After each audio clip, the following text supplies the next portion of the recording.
This video continues on from the topic attack video and focuses on how to use the content you have generated in the thinking phase of unpacking an essay question and organise it into a line of argument. A line of argument is a phrase to describe the way you organise your information in an essay so that it follows a logical order. Your argument is your strategy for dealing with the demands of the question as the exam criteria stipulates. Now, we can talk about a line of argument in the essay as a whole and within each paragraph, and this video will focus on the essay as a whole. Now, first we need to ensure that our conclusion or contention directly addresses the question and is supported by strong points. The best way to organise this is by placing the conclusion first and then organising each supporting reason underneath it so you can see if the whole thing works as a coherent argument. I will also use connectives such as furthermore, moreover, yet, conversely, while, however, and other phrases to help me connect each statement to the next one. And these supporting reasons will then become my topic sentences.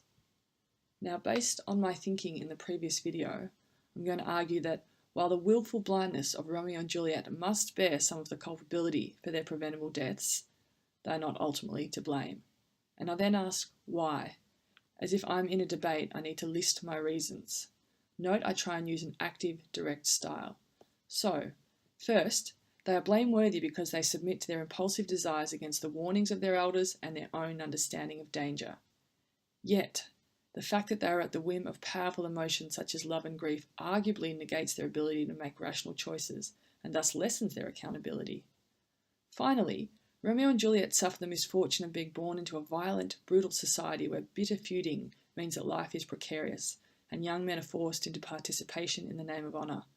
Therefore, their deaths were not only likely but almost inevitable. Now, at this stage I have a neat, tidy argument here. To lift the complexity though, I'm going to add a final conclusive statement where I identify the author's view or purpose in relation to the key idea of the question. So in this case, by distributing the blame equally between the star-crossed lovers and their violent, irrational circumstances, Shakespeare condemns the futility of holding grudges, while also warning against the dangers of acting on impulsive desires. Now, for essays in senior English, this focus on the views of the author is crucial for you to increase the sophistication of your work. And now that I've established my line of argument for my essay, I can now use this to construct a strong introduction, which we'll look at in the next episode.